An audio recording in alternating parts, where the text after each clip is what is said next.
Liftoff will start in T-minus 10 seconds. 10, 9, 8, 7, 6, 5, 4, 3, 2, 1. We have ignition. It's time! 17 seconds from Game 7 or from championship number 6. Jordan, open. Chicago with the lead. Michael got a piece of it. It comes off. The Chicago Bulls have won their 6th NBA championship. Tying run at second, 2 out. Palmero over the head of Jenks. Uribe charges, throws, out! And the White Sox have won the World Series. To the far side around the 8-yard line to Hester. Under it and to the middle at the 15, to the 20, breaks 3 to the 25, to the 30, to the outside, 40, midfield, 40, 30 in the coast, 20, 15, Hester 5. Oh! Touchdown!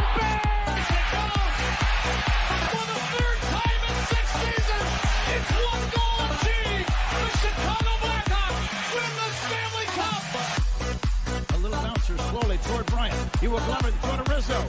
It's in time. And the Chicago Cubs win the World Series.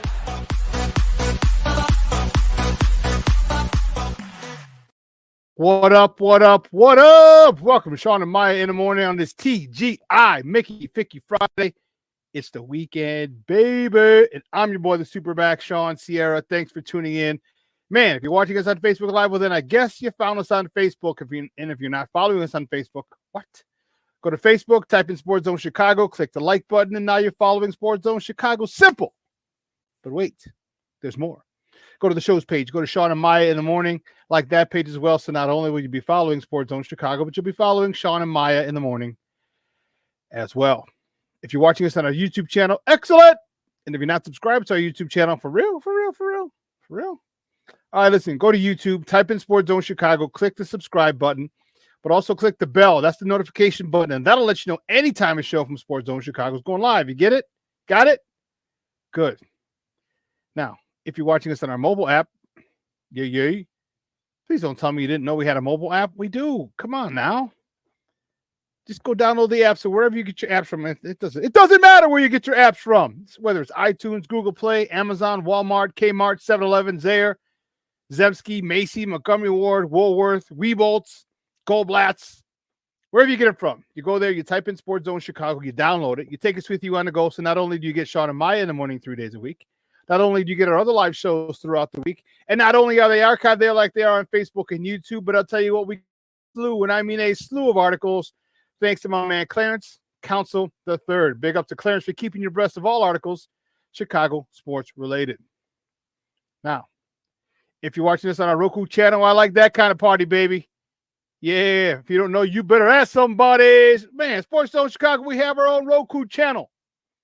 So if you have a Roku television in the house, Mickey Ficky. If you have your own if you have a Roku television in the house, here's what I need you to do. I need you to download Sports Zone Chicago's channel right to your television. All right, right there. Just download the tile, put it right there next to Netflix, Hulu, Prime, Max, Disney Plus, Stars. Ooh, the season finale. The season finale of BMF is today. It's supposed to, I don't think we can watch it now. I think it's going to be live at 8 or something. But I digress. Yeah, put it there next to all your popular stations, channels. Okay? Do that. And you can watch this on the big screen. Hell, we're on the big screen, right, Mickey? Ficky, now. Now, if you want to tweet the show, you can tweet us at Sports Zone Shy. That's CHI at Sports Zone Shy. Now, if you want to follow me, just me personally online, you want to know what I did? Well, let me tell you what I did. I made it nice and easy for you folks. Nice and easy. One handle for Facebook, Twitter, Instagram, Snapchat, and TikTok. All one handle at the Shawn Sierra. you want to follow my lovely co-host Maya Akai, you can follow her on Facebook and Twitter at the Sports Chica. If you want to follow her on Instagram, because you're an IG and you do it just for the gram, we'll just follow her at Maya_Akai. It's MAYA_AKAI. And we got a great show, but I need you to get interactive with us today. So listen, whatever platform you're watching us on, whether it's Facebook, YouTube, or our mobile app, leave a question or comment on that platform. It'll come up here in the thread. We'll put it up on the screen. We'll incorporate it into the show, and that, my peoples, is what makes this the best morning Chicago sports talk show around. And that's you. So bring them all, baby. Questions, comments, smart-ass remarks, because ain't nobody scared over here.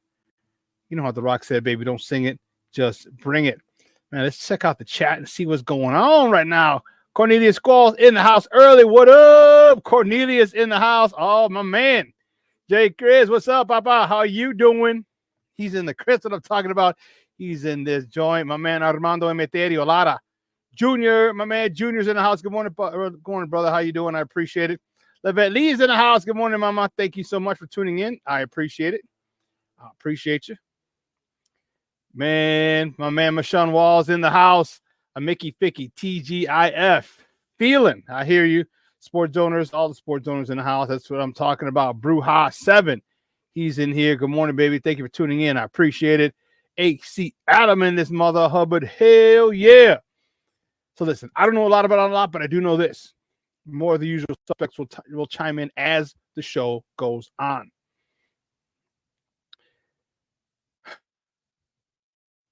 10 o'clock, my man Coach T is going to join us. We got some Bears talk. Rookie minicamp starts today. I'm excited about it. I am excited. A lot of good things that are going on right now with the Bears. You know, I'm looking forward to the season, as many of us are. And today's the next step. All right, it's the next step. So we're, you know, we had the draft, we had all that stuff, we had the Civil War. That whole deal. Still think some people are douchebags, but that's neither here nor there.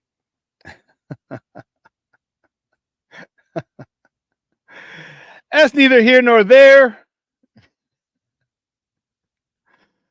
Oh man.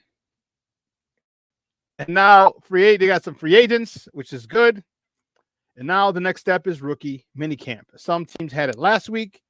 The Bears are holding it this weekend. So we're going to talk to Coach T, see what he likes about the draft picks, the undrafted free agents that were signed. See if he feels that we need some more. Where does he stay? Where does he stand with all these guys? We'll see. So we're going to talk to Coach T. Where are you at? We're going to talk to Coach T at 10 o'clock. So looking forward to that. Make sure that you, make sure you're there. Don't go anywhere. Sorry, I got to get all this. It's crazy. Like you think, where does time go? Like I was telling Steve, like, damn, dude, like time just flies, especially in the morning. It's like out of control, man. Out of control. So 10 o'clock, Coach T is going to join us. And man, I'm excited. I'm excited. We got a lot to talk, not just Bears. Not just Bears, Cubs, Sox, Bulls, Sky. We put that. We talked about. I was gonna say, did we talk about the Sky the other day? Yeah, when they blew out the New York Liberty. We did. So we have all that to talk today. We got a lot of sports to talk. So sit back. As our old Uncle Hawk Harrelson used to say, sit back, relax, and strap it down. So we have a phenomenal show coming for you. I'm looking forward to. So, well, let me say something. I'm wearing my Sox hat. Well, one, it goes with my Biggie hat, my Biggie shirt. Biggie. You know, it's Flashback Friday. So I'm just wearing. But the White Sox are on a roll. On White Sox, we 2 in a row. 2 in a row. We've got the double-digit wins, so we are no longer the worst team in baseball. Hallelujah. Small steps, baby, small steps. So I'm in a celebratory mode today. All right, 2 in a row. Can we win tonight? Make it 3 in a row. 1, 2, 3. 3 of them. 3 wins. We'll see. All right, we beat the team in the first place in our division, so it wasn't a scrub. We got a lot to talk about, man. I'm fired up. So this is part of my outfit. And I didn't know if I was going to wear my Bulls because my Bulls hat is black with the red, with the Red Bull logo on it. It would have got, much more. But this works well. This works fine also. So we ain't got nothing to worry about there. How about them Cubs?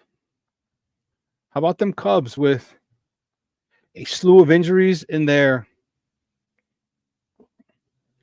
lineup, in their rotation? And despite those injuries, the Cubs are half a game out of the lead in the NL Central. Think of all the people that went down for the Cubs. And to have them right at the top of the NL Central is not surprising. All right, remember, I told you Cub fans, like, I saw them win the division. I think it was possible. But if you'd said Cody Bellinger, Dansby Swanson, Justin Steele, okay, Kyle Hendricks, all those guys were going to miss some time. We're going to be injured by the beginning of May. I would have said there's no way. Like you're out. There's no way in hell that's going to happen. They're going to be in the first place. Not with all those guys. And you know what? The youngsters are stepping up. Chris Morel's stepping up big time. Michael Bush is stepping up big time. Like a lot of the youngsters are really taking that step forward. So it's Cub fans, you're in a good spot this year. You're in a really good spot. So enjoy it, because we're not enjoying it a lot. The few things we have on the South Side, trust me, we are enjoying the hell out of those guys. Like yesterday, yesterday's win gave us 2 in a row. Remember, we have a 3-game win streak this year. All right, we swept the Tampa, the Rays at home, a couple of weeks ago. If we can win today, and yesterday was WWE night. That was pretty dope. A whole bunch of people that I knew were there, and that's what the White Sox have to do. Is they have all these theme nights, because you realize people aren't going. People just aren't going because the team sucks. But you have WWE night. You have Monday is what the heck is it called? Oh. So Monday is St. Rita night. So my alma mater, I was supposed to be on a podcast, a White Sox podcast on Monday. And a guy called me, asked me about it yesterday. I said, let me double check. And then maybe about a couple hours later, I got an email saying that Monday is St. Rita night. Well, obviously being a St. Rita alum, so I'm going to head there. Won't be able to do that podcast on Monday, but it'll be a good time. We get our own little T-shirt, which is weird. So the last 4 years, when they had St. Rita night, they had hats. And they do that a lot. So they'll have the White Sox logo, but they'll have St. SR on the side or in the back. I forgot they had the CHI. Instead of the SOX, they had CHI, one of the schools, because they do a lot with the Southside schools. They do it with Brother Rice, they do it with Marist, they do it with Macaulay.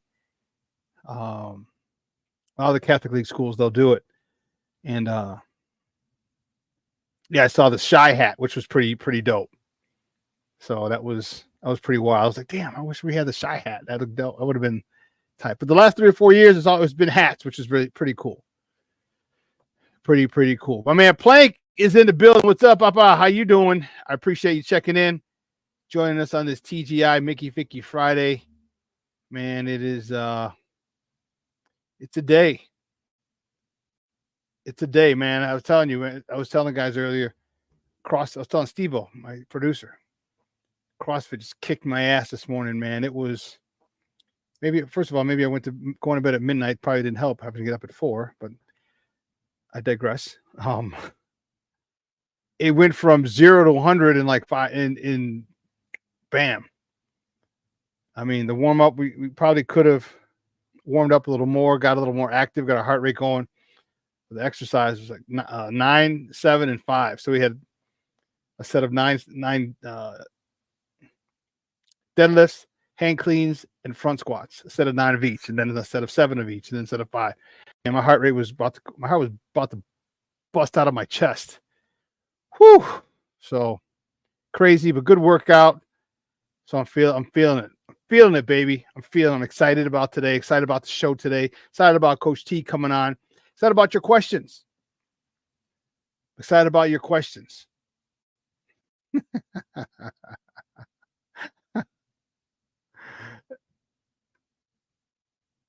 What is this? Yes. This one. He'll grab some bench. Jay Grizz. That's it. Well, listen, guys, you know how we do. The first segment of every show is called The Morning. It won't come just when you want it.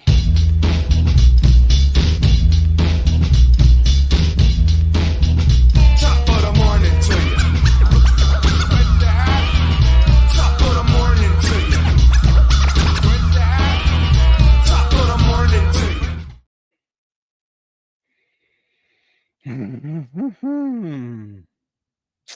Yeah.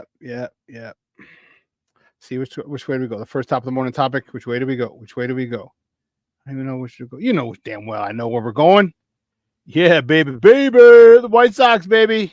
The good guys on the South Side with a big win over the Cleveland Guardians, the division-leading Cleveland Guardians yesterday, 3-2.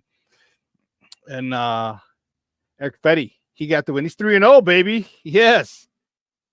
He's 3-0. He went 6 innings, 6 hits, 3 punch-outs. Michael Kopech came in and got the save. Man, the Sox, the bullpen held on.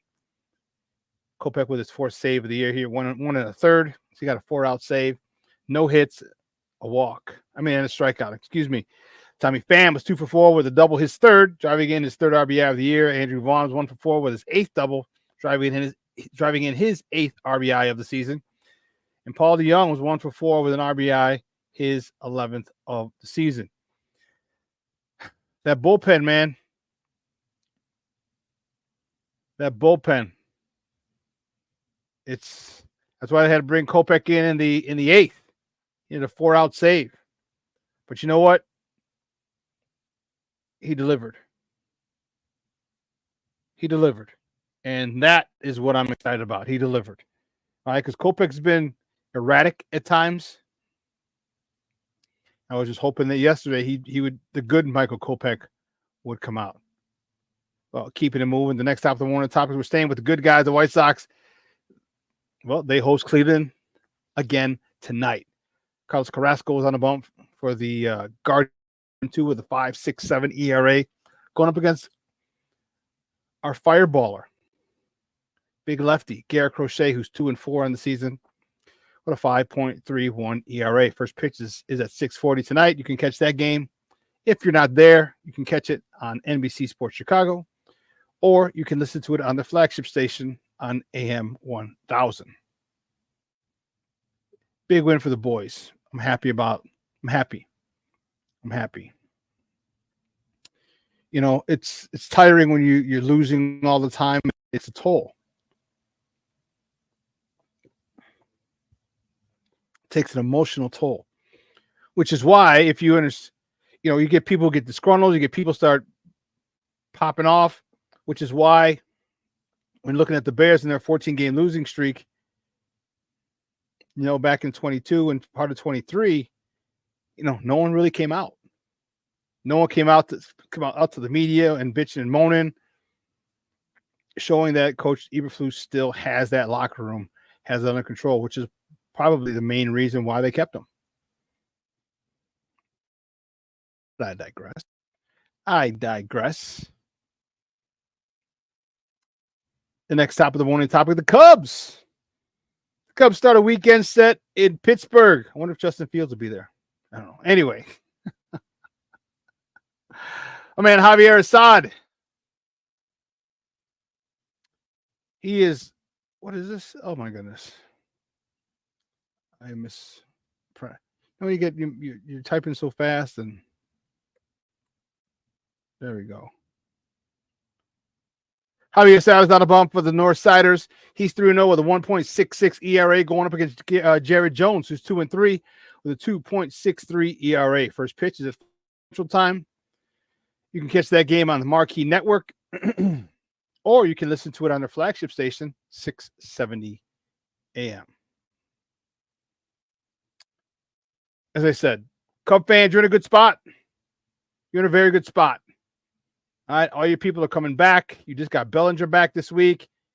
He welcomed the Cubs Nation, Cubs faithful, with the belly bomb in his first game back. So you're starting to get healthy. You're starting to, and here's the one thing is, you didn't even need them to get healthy. You were still in first place. You're back and forth with them in Milwaukee, back and forth in first place. So it's not like you needed those guys. Okay. You're still very competitive, extremely competitive without them. Now you're getting them back. So now what do you do? Now what do you do? Do you rest on your laurels and say, oh, we got these guys back, we're straight, we can chill? Or do you turn it up a notch? We're going to find out. Craig Counsell, one of the best managers in baseball. So hopefully he gets them to turn it up a notch. And they're going to have to. Turn it up a notch. Remember, you can't win the division in April or May, but you can damn sure lose it. So you're getting hot now and turning up the screws defensively. I like to say that. And really putting pressure on people is only going to help you in the long run. It's only going to help you in the long run. I think that same mentality that they had when they were holding the fort down while, when Dansby Swanson and Bellinger were all out and the pitching staff was, Justin Steele and Kyle Hendricks and those guys are out. That same attitude is the one that they still need to continue to maintain. They need to continue to maintain that attitude because that's going to take them a long way. Don't exhale now because you got guys back. Like, okay, whew, good. No. Now is where you push the pedal to the metal. And it's Craig Counsell's job to get these guys buying into that. They got to buy into it. Because if they do, man, they're sitting pretty. They're sitting pretty. Because this is a team that's young. They have they have a really good mix of young guys, of some younger vets, like 26, 27, and some older guys, 28, 29, 30. Okay, good mix of players. Good mix of players, and that's what you need. Very rarely will you be able to get a team of all youngsters, 26 and under, okay, being very good. Very rarely. I mean, the Cubs did it in 2016. The majority of the players were 26 and younger, except for Grandpa Rossi, who was like 50 at the time.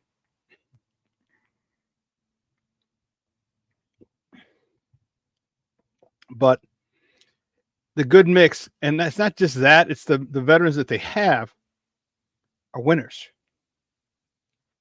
Are you bringing World Series champions and you watch them go about their business day to day? And I think that's what's really important, and that's what's not talked about. Okay, that's what's not that's what's not noticed and talked about by the fans or the media. Okay, they'll mention it once, but they won't say.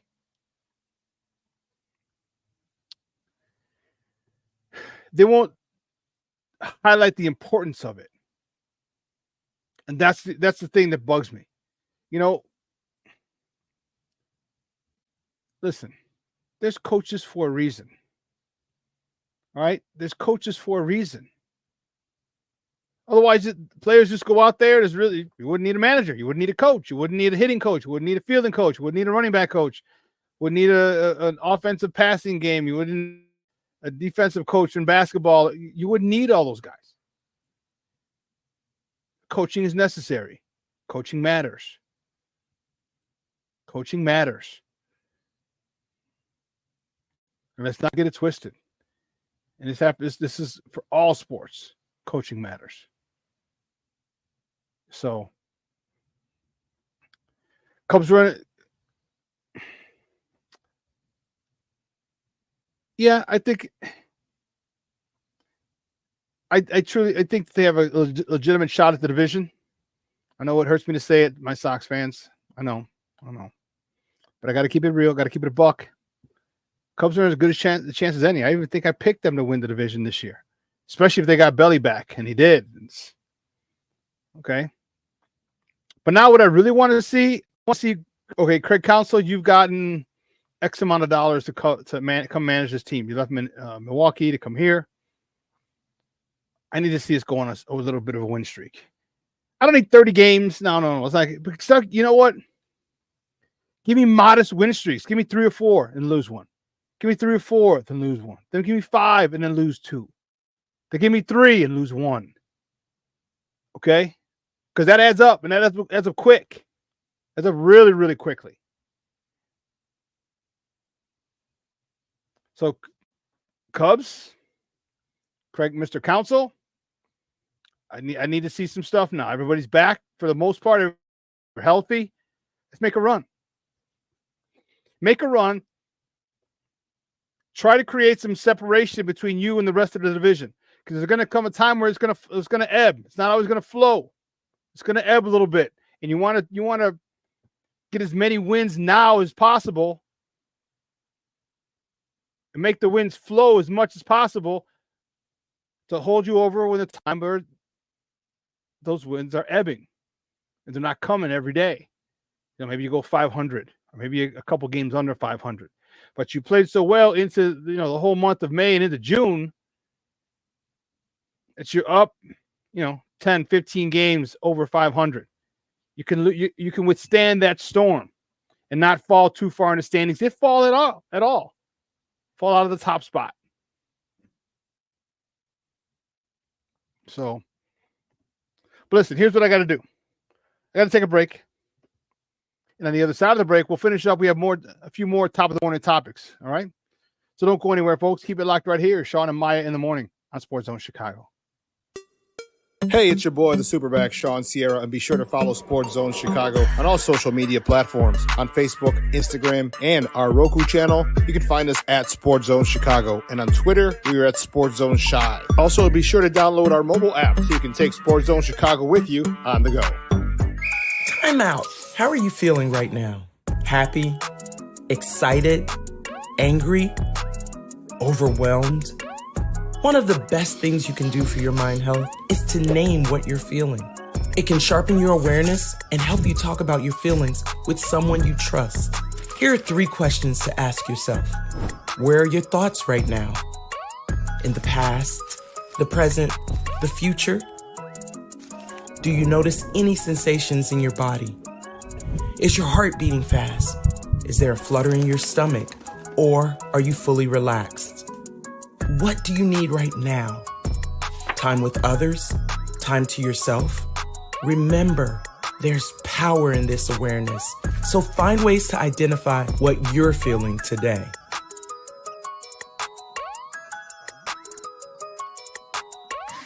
Hi, guys. Hey. Hi, Megan. Hey, Jessica. Megan, you're a tramp. Brian Fitch told me you guys made out. Everybody knows. He said your breath smells like garbage. And he almost puked. He says you're the most desperate girl he knows, besides your mom. How many boyfriends does she have anyway? Lots? Your makeup makes you look like a clown. That zit is huge, zit face. Ugly.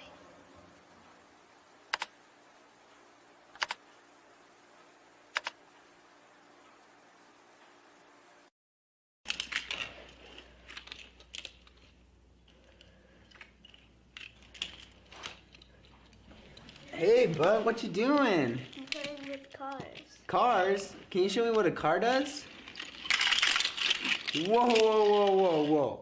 Hold on a second. First of all, this is a school zone. So you need to put down your cell phone, stop texting, and let's get to driving. Now you're coming up to a stop sign, right? You need to slow down and stop before you hit that Y line. I want you to look left, right, left. You don't want to get hit by a car going on your left, and to your right to make sure you don't get sideswiped by a guy coming from your right. You're coming, and you see a crosswalk. You better slow your horses down, because the #1 rule of driving is always yield to pedestrians. Now stop, pull over, and you are done driving. Gosh, what do they teach you kids in school nowadays?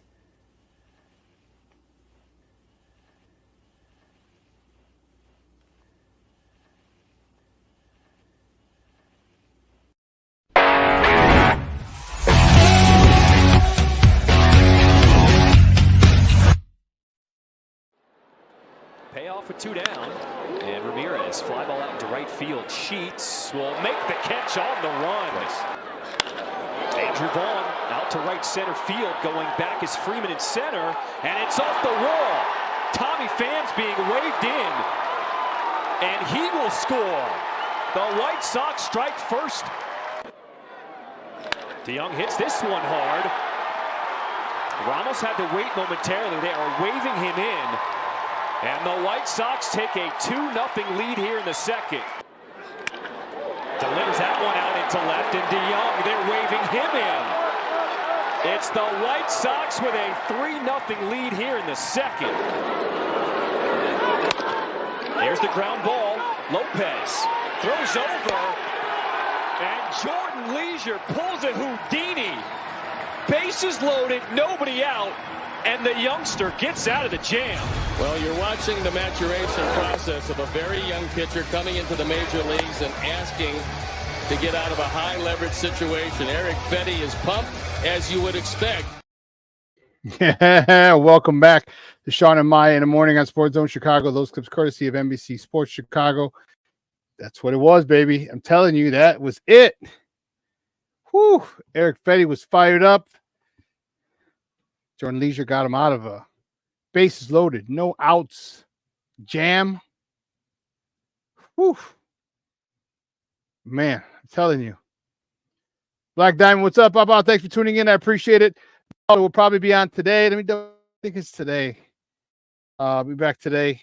Oh, Nomad and I, the boys were, yeah. We'll be back on today at 3 o'clock. The boys just needed a rest, all right? There wasn't much going on, so they took a rest. But, yeah, make sure, I'm glad you do it. So we'll be back today. We'll be back, baby. Patty, good morning, hon. Thank you for tuning in. I appreciate it. And where was I? The next top of the morning topic, the sky. Excuse me, will I kiss the sky? The Chicago Sky are off until Wednesday. Oof. It's a long way away, baby. See, now that was kind of weird. You have 2 preseason games, just 2. And then now you have almost a week off. If I'm not, maybe it's maybe it is a week off. You couldn't get another one in? You couldn't play the Indiana Fever. You couldn't play anyone else close to us? It's like only 2? I don't know. I didn't really like that schedule makeup. Only 2. But I'll tell you what, that second game, man, that second game was something else. Let me tell you. The girls showed out. All right, the girls showed out. They blew out the New York Liberty 101-53. Now, mind you, this is with Camila Cardoso and Brenna Maxwell, the 2 rookies, the point shooter and Brenna, and the big girl down low, the 6'7" Brazilian in Camila Cardoso. Without them, man, they blew out the New York Liberty 101-53. 48 points. Are you kidding me? Remember Marina Mabry? She had 20. She led the way with 20 points. Excuse me. She led the way with 20 points. Dana Evans I was talking to Steve right before the show, and I was saying, man, Dana Evans, Jason was telling me about her. If you remember, I mentioned that on Wednesday. Jason was really high on Dana Evans and her not getting enough time a couple of years ago. And he's like, she needs more time. And yeah, I liked her. She's a very aggressive point guard, very aggressive. And then Angel Reese comes back 13 after the night after the Met Gala in New York, where she was at on the red carpet. She comes back and drops 13 with 5 rebounds, 5 boards. So, you know, they got us excited. They got it, and that was at home. That was their only home preseason game, and that was exciting, man. That was really, really exciting. I love, you know, I bought my pass. I'm telling you guys, go buy your pass. Go buy your WNBA League Pass, $37. All right, where we at? Oh, I didn't even put it in my sports one yet. Hey, I got my WNBA. I got to watch the girls on Tuesday. I can't see them again until next Wednesday, but nonetheless, all right. People who are always complaining about the WNBA doesn't make enough money. The contracts, and they'll always put the contracts up from like Wemby and then from Caitlin Clark. This is like something completely ridiculous. She has a $70,000 contract this year, and he's got a couple tens of millions of dollars. The way that you help this is you help the league. Even if you don't watch a game. Even if you don't watch a game, buy the league pass. Buy the league pass. Support the girls. Buy some swag. I still got to go get a Sky hat. I'm going to get a Chicago Sky hat. They didn't have it at the outlet store, so I'm going to have to go to the actual Dick's Sporting Goods, because I go to the Dick's Sporting Goods outlet by the house. And they usually have a lot of good stuff. A lot of Bear stuff. But they didn't have any Sky stuff. So I'm going to have to go to the actual Dick's Sporting Goods a couple blocks away. But yeah, I'll get my hat. I'll get my Chicago Sky hat that I'll probably wear throughout the city. I'll wear it on the show coming up. So, but support them. Support them. You want their salaries to go up? Support them. Buy a swag. Buy a jersey. Buy a T-shirt. Buy a hat. Buy any swag that your kid wants. And go to the games. Go to the games. Make sure you get your ass there. All right, season ticket sales. You know, ticket sales are huge. They are huge. All right. And we're never going to get close to the salaries of the NBA. So let's stop that. But if their starting salaries can be 100, 200, 250, okay, now we're cooking with gas. Okay, that's a hell of a now they're in the 1%. They're making more than most people in the country make. As a professional athlete, that would be, I think they'd appreciate that. In addition to their, well, they're not NIL because they're not in college, but in addition to their endorsements, which will supplement, if not exceed, their basketball salary. I mean, man, think about it. You make $800,000, $1 million. I mean, Caitlin Clark makes $3 million. Probably make more. I mean, if you can supplement your income with a $50 to $100, $150, $250, $300, $500,000 in sponsorships, man, now you're cooking with gas. And here's the funny thing. Not the funny thing, but here's the thing. Like, women don't go out to the clubs and spend money like guys do, all stupid. They don't do it.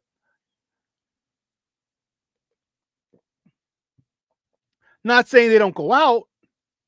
I'm saying they're not built where they feel they need to impress people by spending all this money. Because one, they don't have a lot of money to spend with their WNBA salaries. But if you have those other endorsements, yeah, you might have a little money. You could go to the club one time, but that's not their thing. You know, it's not their thing. so they can go. They have you talk about getting ahead in life, man. That's good stuff. That's good stuff, and I'm excited for them. So let's continue to support them. Buy the WNBA League Pass. Go buy it wherever your nearest team is, or if you're a player, if you like a player, you like Angel Reese, you like Camila Cardozo, you like Caitlin Clark, whoever you like, go buy a jersey, or go buy a T-shirt with their name on the back. Do something, but support these ladies. Support these ladies, because I do want them to get to this point where the starting salary is $250,000. Bam! How dope is that?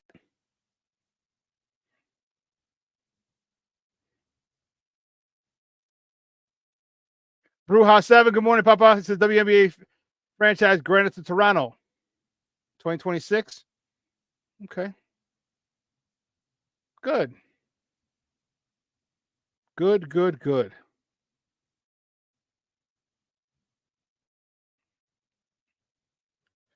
You know, I think, shoot. I think it's going to be a good thing. It's going to be a good thing. I'm excited. I like the WNBA. I like the style of basketball they play. Okay.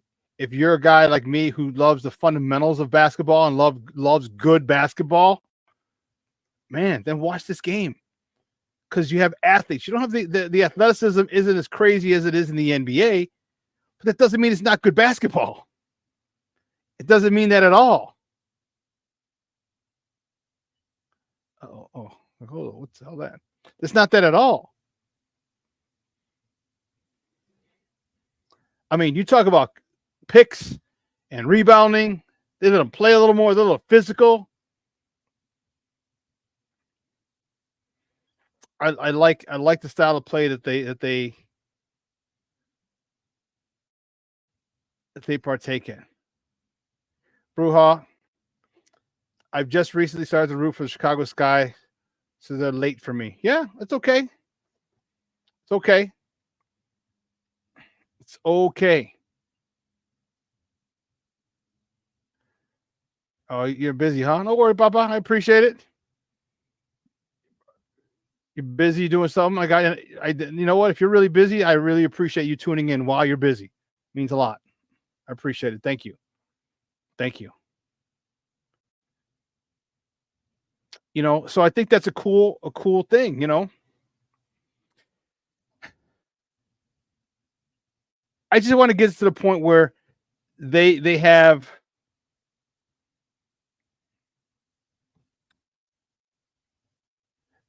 you're treated like athletes.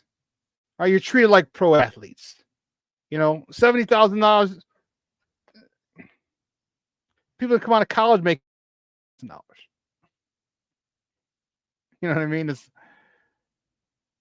just something that's just the way I feel. I don't want to get too far into it, but that's just the way I feel.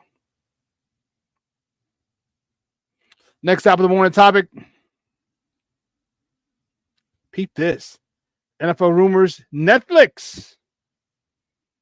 They're in talks. Netflix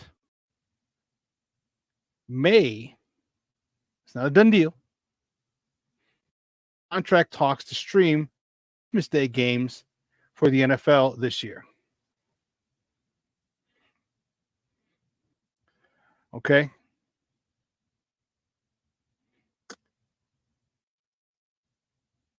This is an article by Bleacher Report. All right, Mike Chiari. In today, it says, according to John Orend of Puck, Pro Football's Mike Florio, says, quote, it looks like, unquote, Netflix will be the home of the NFL's Christmas games, but quote unquote, nothing has been signed yet, unquote. And two sides still have to clear some hurdles. Okay. Florio added the previous report stated the NFL was seeking at least $50 million each for broadcasting or streaming rights to the game, and perhaps as much as $100 million per game. Whew. Wow. $100 million per game, because there's usually probably 2, maybe 3. Wow. You know, it went well. Last season, Amazon Prime was a home of Thursday Night Football. Peacock had a couple of games. Remember, Peacock had the AFC wildcard game. KC and Miami. Yeah.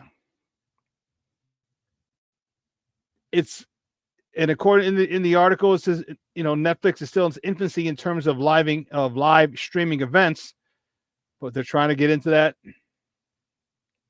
destination. They want to become a place for live sports. Because on July 20th, the Mike Tyson and Jake Paul fight, that's going to be on Netflix. Netflix also reached a 10-year, are you sitting down? $5 billion deal with the WWE for the rights to stream Monday Night Raw beginning next year. 10-year, $5 billion.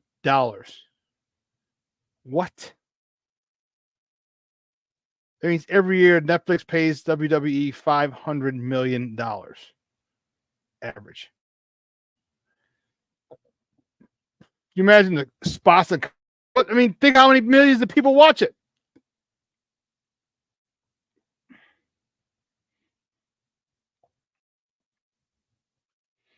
And the crazy part is that NFL said they weren't going to have any Christmas games this year because Christmas falls on a Wednesday. And they're like, well, hold on, player. Hold on, player. You want to give us $100 million? Yeah, we'll have games on Wednesday, damn it. We don't give a damn about the safety of our... You kidding me? You're serious about that?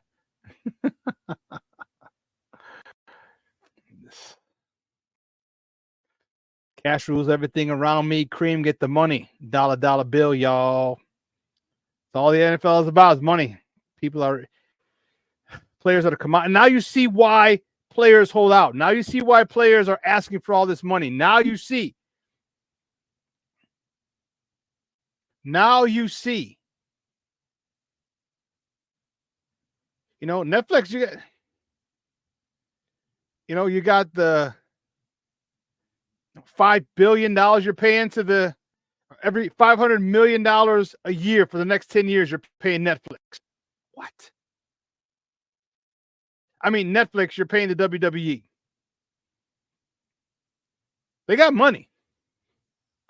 Oh, they got money. It's not getting twisted. You see all those new Netflix movies that come out yeah, they got money.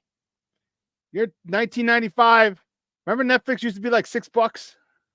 Wasn't it like $6 a month? $5.99 a month, $6.99 a month. Now it jumps up to $19.99 a month, $24.99, whatever. I don't even know how much I pay for Netflix. That's a damn shame. That's a damn shame. I don't even know how much my Netflix is. I digress. So it's not official yet. However, they're in the talks of Netflix streaming the NFL games on Christmas. We'll keep you updated as to how those negotiations turn out. And the last top of the morning topics, the Bears, baby. Bears rookie minicamp is today and tomorrow. So no, I was not. They did not allow me to give. They did not give me credentials for Hallis Hall. They said, "Oh, we don't have enough room." I'm like, "You don't have enough room? Come on." But I'd have to be there every day. So that's what they were saying. We just get game credentials. So I'm like, fine. But I would have loved to have been there today. Would have loved to have been there today as rookie minicamp starts. I know it's tough to see. You're like, what the hell? How? But these are all the rookie minicamp. This is the roster. Roma Dunze, all right, Austin Reed, Marcus Rogers, Caleb Williams, Torrey Taylor, Leon Jones, Russell Dandy, TDIO, Samuel Matthews, Travion Blaylock, DeCorian Patterson, Patrick Jolly, Ian Wheeler. Ian Wheeler, here's an interesting story. Ian Wheeler, back 5'11", 205. Wow, that'd be a great size. That was me back in college. Well, I was under 200. I was like 5'11". I was like 192 my senior year, or my junior year. I think my senior year I hit close to 200. But I digress. Ian Wheeler, running back from Howard, HBCU, signs a 3-year, just under $3 million contract. I was trying to find. Yeah, I was trying to find the picture and what he signed for. But it came out to almost $1 million a year for 3 years. As an undrafted free agent. Like, whoa, what the hell is that all about? But apparently this guy is a good kick returner. Good kick returner.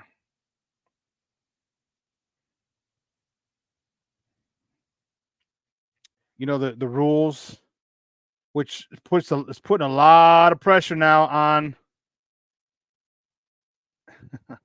putting a lot of pressure on Velus Jones. Like, this is it, Papa.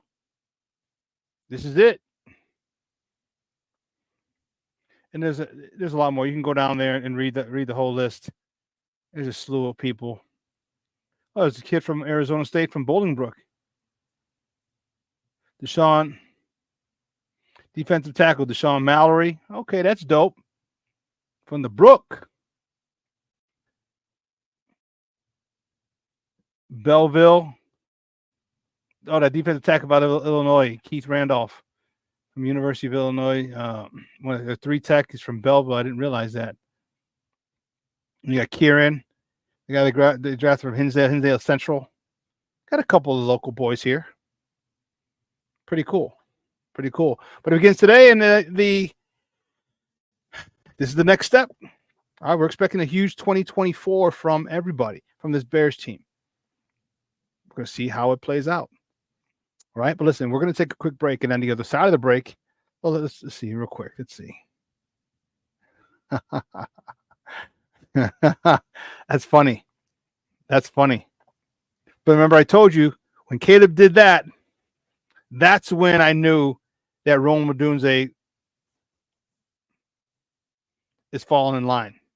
That's a great thing. That's a leader. That's what a leader does. You go and you find out, show him how excited you are to have him. Yeah, yeah. Thank you, Patty. Yeah, do me a favor. Everybody hit the like button for me. Share and subscribe it. Best Chicago morning show, sports morning show around. It is. You to help me. I need you to help me spread the word. And real quick, the last stop of the morning talk before we go.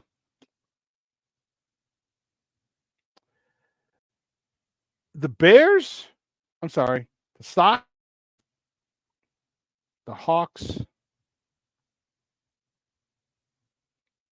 and the Bulls will now be on Standard Media Group. Remember I talked about it last week? I want to say they were close to a deal with Stadium to broadcast their games. Well, now they're not so much. They're with Standard Media. They signed a deal. They're going to be with Standard Media. So is there going to be another streaming outlet, direct to consumers, or are they going to have to go through cable? How are they going to do this? I don't know. We thought it was going to be Stadium. Stadium is owned by Jerry Reinsdorf. All right, their headquarters are in the United Center.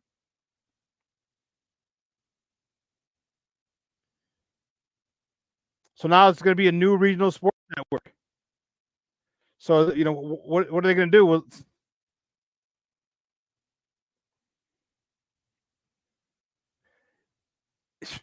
this is crazy.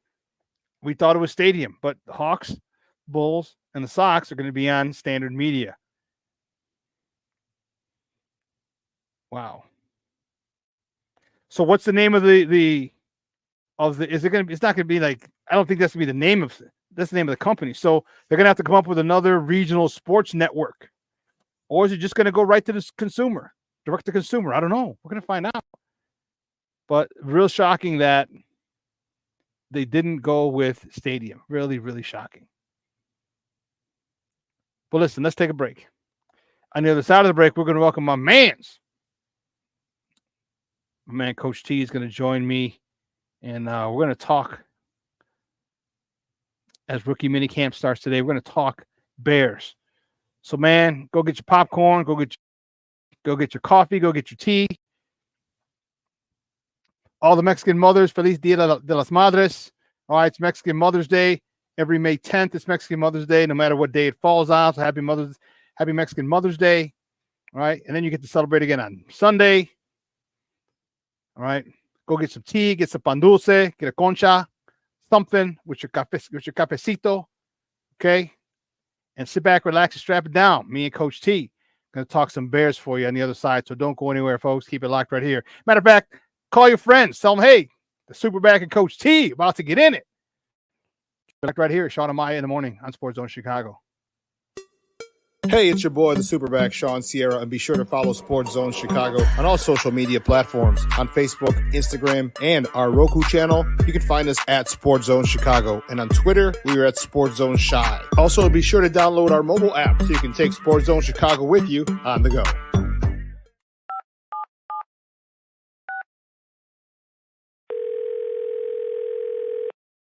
Yeah, hello. I'm really not sure if this is what you all do, but I really don't have anywhere else to turn. Hi. I don't even know why I'm calling right now. I'm sorry. My thoughts are going a mile a minute. My kids are out of state. My buddies from the Army are all gone now. I'm really alone. I left the service last year. My mom just passed away a few months ago. I miss so much time with her. I keep getting calls about the bills, and I'm trying to get a job, but I feel so stuck. Okay, ma'am. I'm glad you called. Okay, sir. Let's stay on the line and walk through some things. Thanks. Okay. Thanks a lot. Thank you. We're looking for a few heroes, mentors, trailblazers, innovators. A passion to change lives, spark curiosity, open hearts, and awaken minds. Help students answer the question, who am I? This could be your calling, but this is no job. It's the journey of a lifetime. Be a hero. Be a teacher.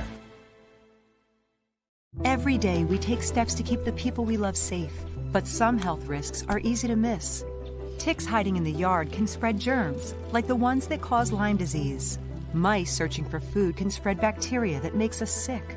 Mosquitoes lay eggs in standing water and can spread West Nile virus and more. Cockroaches are drawn to water in the home, leaving behind allergens that can trigger asthma attacks. Common pests can threaten our health. Learn how to protect your family at pestworld.org. Mental health and learning disorders don't discriminate. 17 million children and adolescents in the United States live with disorders like anxiety, depression, ADHD, and dyslexia. Less than half get the help they need to thrive. Help the Child Mind Institute change these children's lives. Visit childmind.org.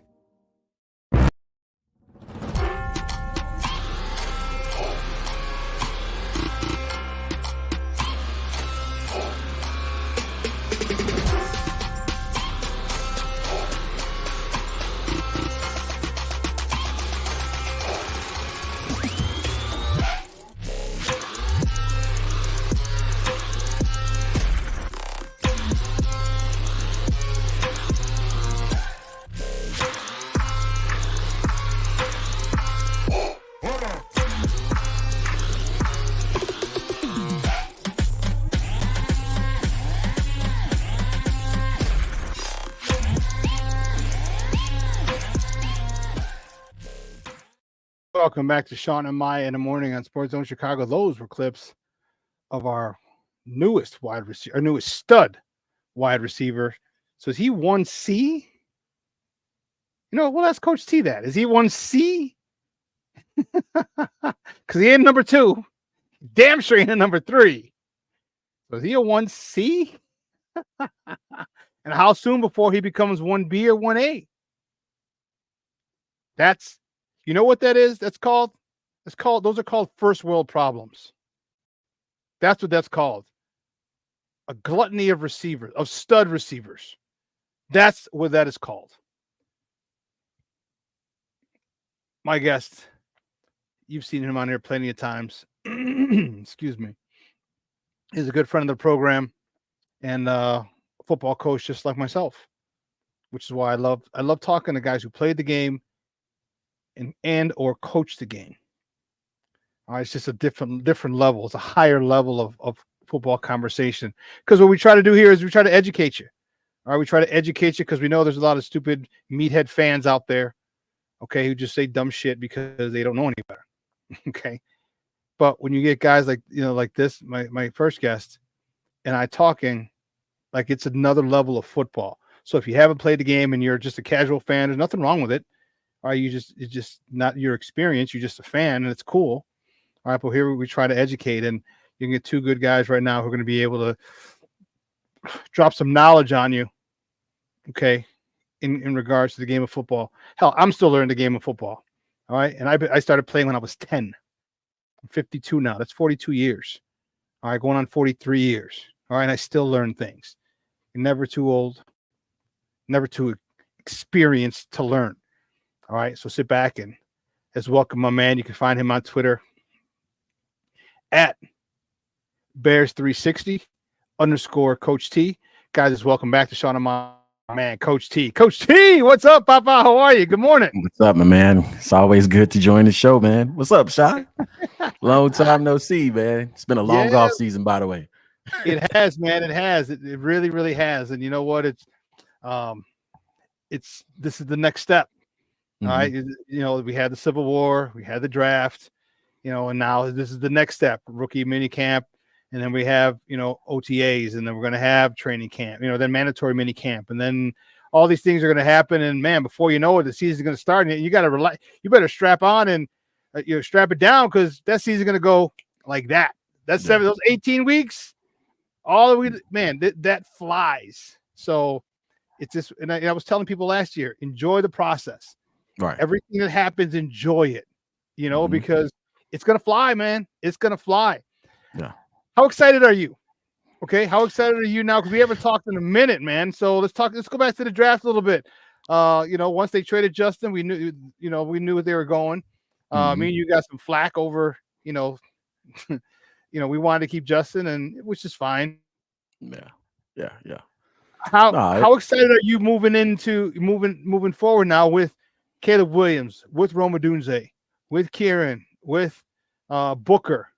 Talk to me about this draft class and how excited you are for these guys to contribute to the team this year. Absolutely. Admittedly, what I'm saying, coming off a little bit of Bears burnout, right? It's been a long off season. The quote unquote uncivil war took a toll on us all. So, a lot of casualties, man. A lot of casualties. A lot of friendships were broken.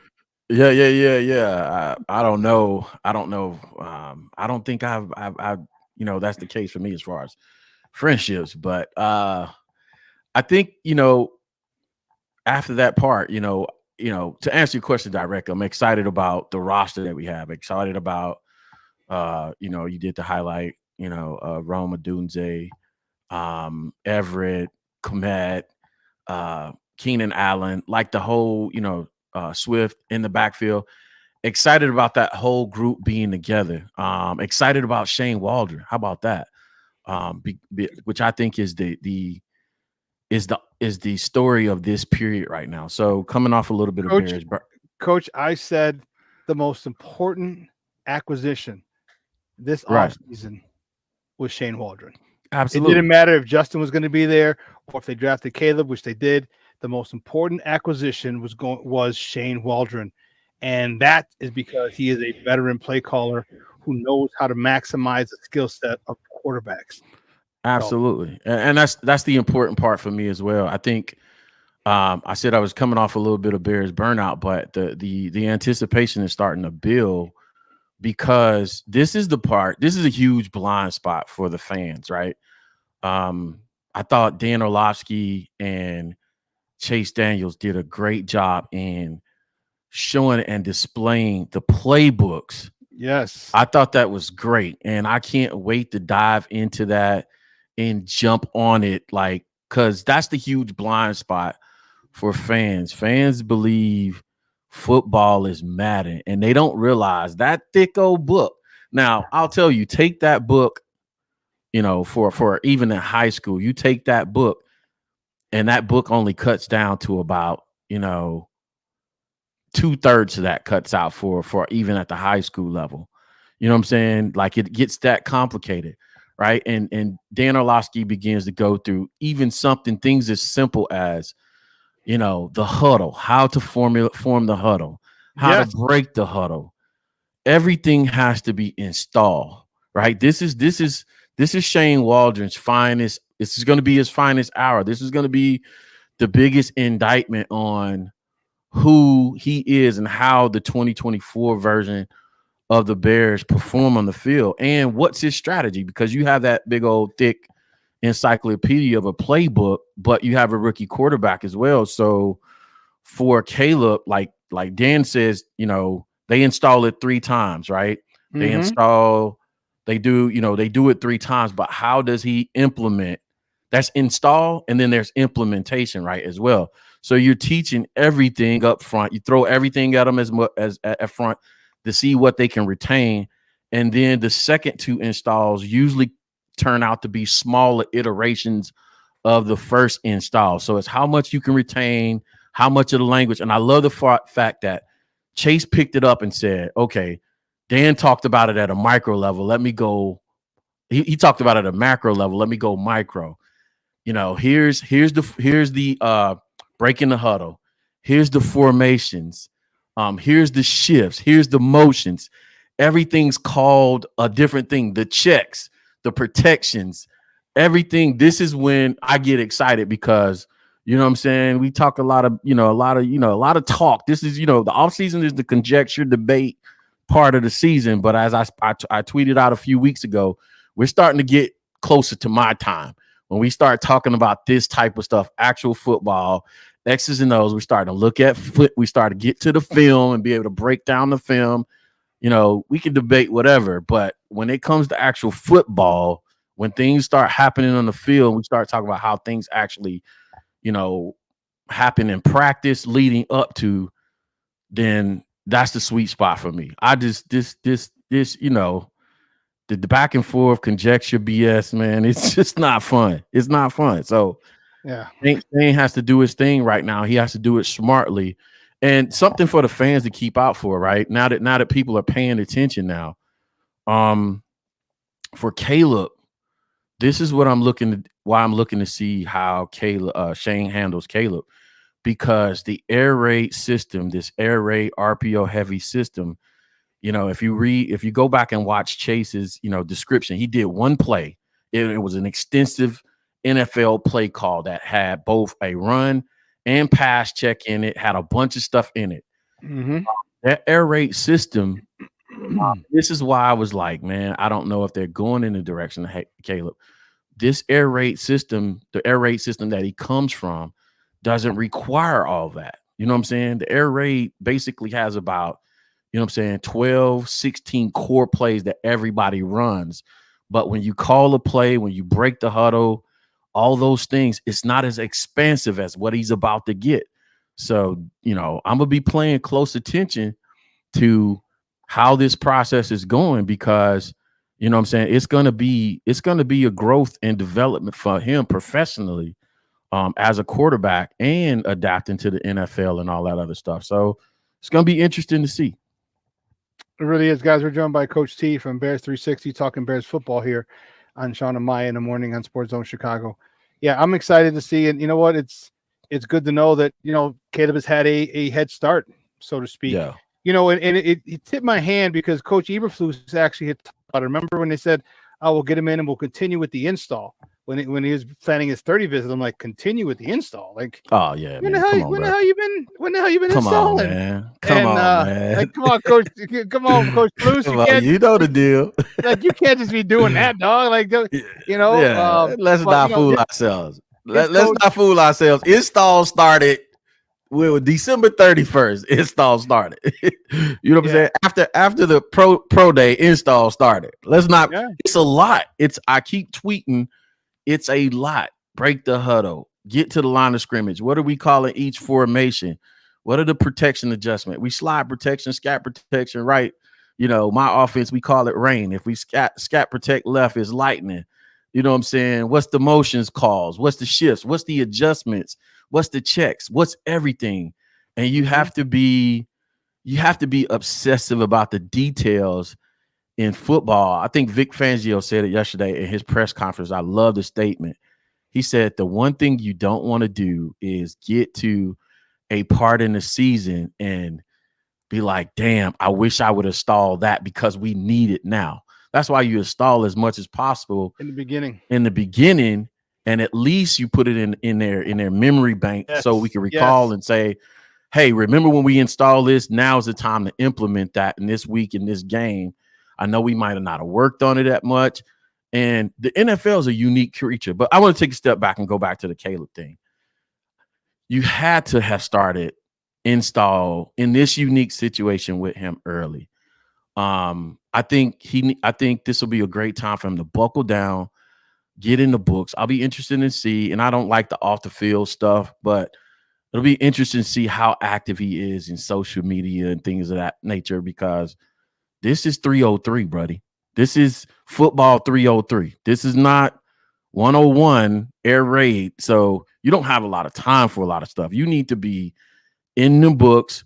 And it's just not, for example, the play that Chase Daniel called out, right? It's one play. It's not just, hey, I got 30 pass plays. It's the 30 pass plays, the checks, the adjustment, but it's that one pass play. It's that one pass play versus X amount of coverages, right? Yeah. So when they do this, when they go man coverage, this is the outcome I expect. When they go cover 2 zone, this is the outcome I expect. 3 match, 4, 6, 5. You know what I'm saying? What if they show Sims here?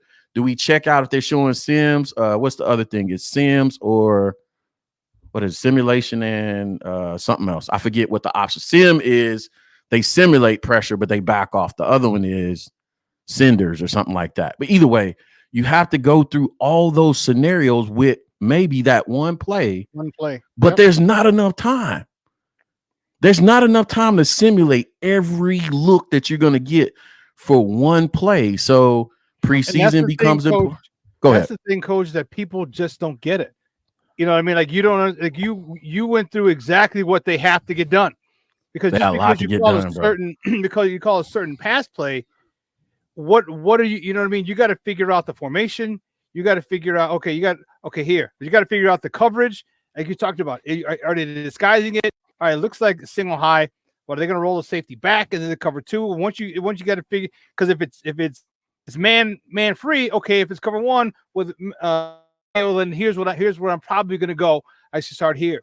If it's cover 2, it's gonna be something different. I'm probably gonna have to start here because of this, because of the route concepts. If it's cover 3, I might have to do this. If it's cover 4, I might have to do this. And you talked about it, and that's amazing. And people don't understand. For one play, you have 5, 6 different options of where you start your progression and where the open guy is most likely going to be, and that has to be, and that doesn't get, and this is why you see, when other quarterbacks like Aaron Rodgers and Tom Brady, once they've been in the same system forever, it's second nature. But now, man, it can get really, really, really complicated, which is why I'm so happy that Caleb has been installing for months now. His quarterback coach, his personal quarterback coach, and Shane Waldron are good friends. Yeah. So if you don't think that he's been, they even came out and said it, but if you didn't think that that he was, putting some install and terminology and verbiage in there, you're crazy. You're crazy if you didn't think that. And it's his ability to get that, the sooner he's able to get that, Yeah. the sooner we're able to start cooking with gas. So we'll see. I'm sorry, I didn't mean to cut you off. No. I think I was kind of reading through the comments there. Cornelius Sales, he's a patron of the program too, so he knows my take on that kind of ramping up the offense. You know what I'm saying, as it pertains to Caleb, right? It's it's about, for us. We're communicators, educators about the game, but also content creators, right? So helping fans manage expectations, right? Because of course, we got a shiny new toy in the quarterback and all these weapons. For the casual fan, the expectation is, oh, we just got a Heisman Trophy winning quarterback that is electric this way, that, and the other. And the expectation is he's coming out and putting up fantasy numbers, right? You know what I'm saying? If he does, great. That's a sign that one of a few things has happened. He's picked up, he's excelled at picking up the offense, recognizing everything early on, and he's next level execution. Boom. You know what I'm saying? But if he doesn't, don't panic, because it's a lot. It's just a lot. You know what I'm saying? So this run game, I would expect, and we're conditioned to do it. I love how we're built. We're built to go multiple. We're built to be 12, 13 personnel heavy early on in the season, run the ball, clock control, time of possession control, and bring Caleb along slowly. But as we take off, as he develops, as he matures in offense, we're built to change the dynamic of this offense altogether and go multiple spread. You know what I'm saying? 11 personnel, 10 personnel, 0-1, whatever we're going to call it. We're built to, hey, all right, he's getting it now. Let's spread this thing out, and you know what I'm saying? Let's spread the rock out and play a little fast break football. You know what I'm saying? So it's going to be fun to watch. It's going to be fun to cover in the end. And I think somebody else, I think Cornelius might have mentioned this too as well. The defense having a great summer helps Caleb out. They have to challenge him all summer long. They have to kind of make life miserable for him, but not break him, not break his confidence, but they have to challenge him all summer long. So he understands that this is not the what is the Pac-12 now? Yeah, whatever that was he playing. Yeah. This ain't that, buddy. Yeah, it's gonna be exciting to cover, man. This ain't Arizona State, buddy. Yeah. Nah. And I think that's important. And I think that he's got to understand that. I think he's good, and he does. And I was saying last show, I was like, a conversation has to be had with him. Yeah. All right, Shane Waldron, hell, even Coach Eberflus, even hell, all three of you might want to be in there and say, look, you're going to struggle. Yeah. Okay, you're going to struggle. Yeah. I need you to know that you should know already. There's no one taking your spot. We're not pulling you because you threw 3 interceptions. Right. Okay. Do we need that? Well, that conversation needs to happen to him.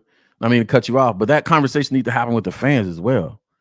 To me, that's probably the biggest part of this, right? You know what I'm saying? Yeah. Like, I think he's aware. The fans, I think they always get blindsided by this, that, and the other. The whole overlooking of Luke Getsy responsibility, and it might have made Chicago Bears fans a little bit more aware than others as the importance of a coordinator. But still, you guys have to manage. Again, if he comes out and lights it up 350, that's gonna be something you can assign to him. It's all gonna be on him. That, hey, he's lighting it up, he's recognizing coverages, blah, blah, blah, blah, this, that, and the other, especially if we're coming out and we're going multiple early. But if we're out there and we're 12, 13 personnel and we're putting in positions where we get the third and short, and he's making plays, whether either with his legs or throwing the ball, dink and dunk, on third down, third and short, and just moving the chains, nothing electric, 2 to 250, 2 to 225 a game for the first 12 or so games. Understand, that's great. He's doing great. It's not fantasy. It's not 350. It's not 379. It's not 400. That's great. He gets to week 14, 15, 16. Then you expect to say, okay, I see him stretching his legs a little bit. He's starting to, we're starting to see what we got. You know what it is? The game slows down. It will slow down for him at that particular point. Yeah. That's exactly what it's going to be. So let me back to the first question. Like, have a conversation with him and say, hey, look, all right, we're going to run the ball a lot, kid. I know you want to throw the ball. Don't worry. We're going to take shots deep. All right. We don't have Roma Dunze and DJ Moore for nothing. All right. We're going to take shots deep. Don't get me wrong. But this ain't the greatest show on turf yet. Yeah. Okay. This ain't. Okay. So what I need you to do is I need us to win with you this year. Mm-hmm. And I need us to win because of you next year. Absolutely. And Great take. You know, or it could be, you know what, maybe week 14 we start winning because of you. Yeah. But at least the first 10 games of the season, you have to understand that we're winning with you. And if you only throw 20 times, 15 times, I don't want to hear it. I need you to get upset. I don't want you saying, Coach, I get it. I'll determine when you're ready. I'll see it. Yeah. It'll be clear as day for me as an offensive coordinator, but I need you to understand that we're going to run the ball. I need you to understand we're going to play field position. We just got this kick-ass punter who can make the ball, who could deaden the ball inside the 10 on a consistent basis. We're going to play field position game, and I need you to be able to execute the short to intermediate passing game flawlessly, because if you do execute that with the run, and then we take a shot deep, man, it's literally like you don't teach it. It's like when you get a shooter, you don't say, okay, let's go shoot 3-pointers. No, let's go shoot layups. All right, let's move back a little. Let's see. All right, 5-footers. Boom, boom, boom. You're comfortable with it. Good. Let's move back 10-footers. Boom, boom. Let's move back free throw line. Let's move back. You increase more. And once if he's good with that, which I think he is, because I had his high school coach on. His high school coach is a good buddy of mine. We went to college. We played ball together. And he was saying that there were times where he threw 40 times in a game, and there were times where he threw under 15. Mm-hmm. And he was like, and either one, he had no problem with it. And if you remember Caleb, I forgot who he was being interviewed by, but he's like, my job is not to wow you. Right. He's like, my job is to win games. Yeah. That's if that's the mentality that he adheres to, and that wasn't just bullshit, then he'll be more than comfortable. You don't need to lead the league in passing this year. You don't need to break the rookie record in passing. You don't need to do all that, right? It's the big picture. Yeah. So I think you'd much rather have a Lombardi or two or an MVP down the line than a rookie passing record. No. So if he gets it, which I think he does, I hope he does, man, it's baby steps until you crawl until you can walk, and you walk until you can run. Yeah. Right? And what did Eddie Murphy say in Coming to America? A man cannot run before they crawl. Something like that. with the Coming to America quotes. Yeah. No, I think an exception to that would be Flus and Shane having the conversation, right? And you have one of the bottom tier secondaries on the schedule, and you say, hey, for a quarter or a half, we're gonna let the kids stretch out a little bit. We're gonna see, you know what I'm saying? We're gonna test them right here for a quarter, not a whole game, because I don't want to ask them to do something that's gonna jeopardize the dub, right? But we'll take our drives. It might be a drive where we say, hey, let's just, you know what I'm saying? Let's put it up a little bit. Yeah, let's let up a little bit. Let's air it out. Let's air it out a little bit. Let's see what the kid has, see what he can retain, see what he knows. Outside of that, you know what I'm saying? Stick to the program, protect the kid. I think he has, you know what I'm saying? I think he has the makeup to be able to handle the city, the media, but also to be able to compartmentalize to say, hey, okay, once I'm in the building. This is where I'm at, right? I'm here and I get obsessive about football. See, that's going to be all part of, I think that for me, it's just going to be fun to cover. You know what I'm saying? Yeah. Good, bad, or indifferent, or ugly. It's going to be just fun to cover. Like it's going to be fun to break everything down, play by play, series by series, and say, okay, I'll leave all the off the field junk to everybody else, but it's going to be fun to see, so many storylines. Shane, the individual players, Caleb, I'm interested in seeing what happens with this offensive line. It's what I'm saying? It's let's go there. Yeah. It's a pretty good offensive line, but I don't have a warm and fuzzy about every position. You got injured Tevin going into a contract year roundabout. You have good depth behind him, but it's still a question mark.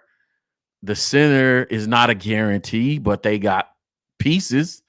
Well, they got the starting guy from the Rams who started all the games last year. Then they Yeah. got another guy who can play guard and center. So they didn't get a long-term solution, which is okay. They got a short-term solution, which is why I'm surprised they didn't go after a center. But nonetheless, talk to me, Bill, about the guards. All right, you did mention Tevin, his contract year, but also talk about Nate. Nate, we don't anticipate, God willing, good Lord willing, the creek don't rise. He doesn't have another situation to start off the season like he did last year. His mother passed away.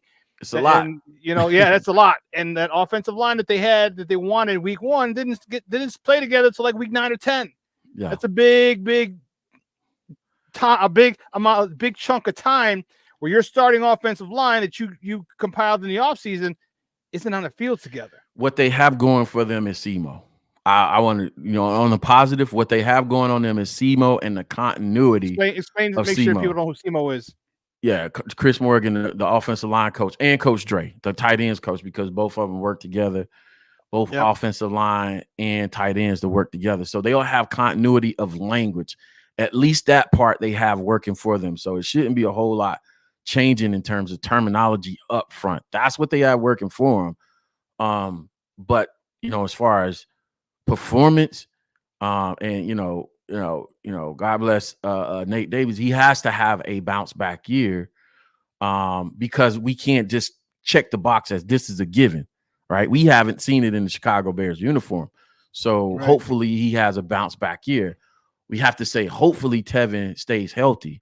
You know what I'm saying? Hopefully the center is an answer. I feel like Braxton Jones can be serviceable, more than serviceable. A lot of people go hard on Braxton, but I look at the trend line for Braxton. I say he's been trending up since he came into the league. Is he a Pro Bowl left tackle? No, but it's funny because I'm writing a kind of pseudo bio for my job, right?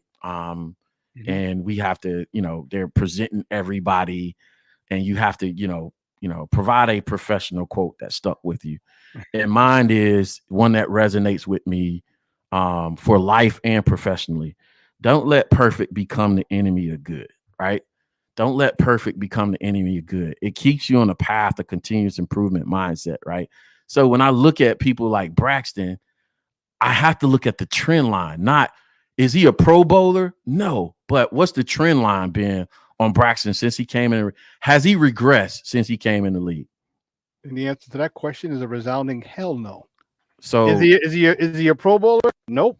But and here's what I was my argument with like earlier this year. Like if we miss Marvin Harrison Jr., like we can't get him.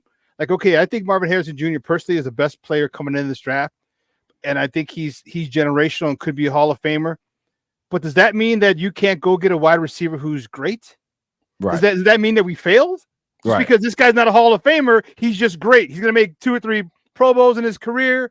Is that how big of a drop off is that?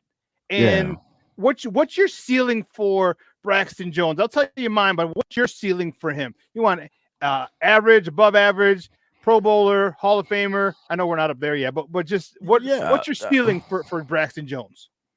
That's funny you mentioned that. I don't.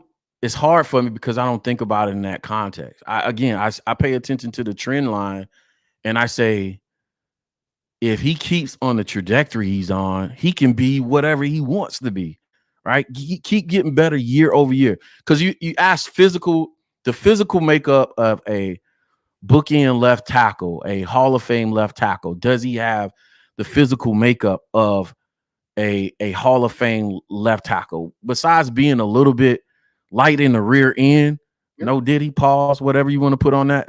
You know what I'm saying? You say, all right, boom. But you know what I'm saying? That's what deadlifts are for. That's what squats are for. That's what power cleans are for. So if he keeps putting, because you got to keep in mind, Utah State division, whatever program he came out of, they don't have the facilities to do what the Bears are going to do for him. So he can be. I don't feel like it's. I don't know if you put a ceiling on him if he's trending up. You know what I'm saying? It's a hard thing to do. If put it this way, if Braxton solves the bull rush challenge or problem at a greater percentage, not at a perfect percentage this year, but if he solves that at a greater percentage than he did last year, then what are his detractors going to say? That was his only issue. Literally, that was his only issue from Jump Street. And my ceiling for him, I think he could top out at an above average left tackle, which a lot of teams don't have. That's Teams don't have an above average left tackle. You might have fair. an average left tackle. You might have a Pro Bowler. You know, some people have a Pro Bowl left tackle. Okay, but not a lot of people have Pro Bowl left tackles. I agree with you. I wonder. Let's just me and you talk football. Forget about everybody else. When you watch Darnell Wright, and I love what he does. Yeah. I love how he attacks on pass plays.